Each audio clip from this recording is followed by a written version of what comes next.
এই সালাতটি তার পূর্বের সমস্ত পাপগুলোকে ধ্বংস করে দেয়। হুম্মা তানামুন ফালা ইকতাবা আলাইকুম হাত্তা তাস্তাইকিলু, ইশার করে তোমরা আবার ঘুমিয়ে যাও, আর কোনো লেখা হয় না, কিছু করা হয় না, আবার ফজর থেকে শুরু হবে।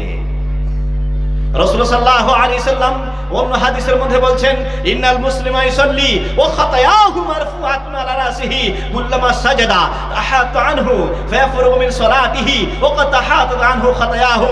যখন কোন নামাজি ব্যক্তি, মুসলিম ব্যক্তি নামাজ পড়তে দাঁড়ায়, ওই অবস্থাতে তার শরীরে, বডিতে, তার আত্মায় যত রকমের ছোট ছোট পাপগুলো থাকে মাথায় রাখা হয়। কি বলছি? নামাজি ব্যক্তি যখন নামাজ পড়তে দাঁড়ায়, তার ছোট ছোট পাপগুলোকে মাথায় রাখা হয়। কুল্লামা সাজাদা তাহাত আনহু, যখন ওই মুসল্লি নামাজি ব্যক্তি সাজদাতে যায়, তার মাথা থেকে সমস্ত ছোট ছোট পাপগুলো নিচে পড়ে যায়। সুম্মা, তারপরে সে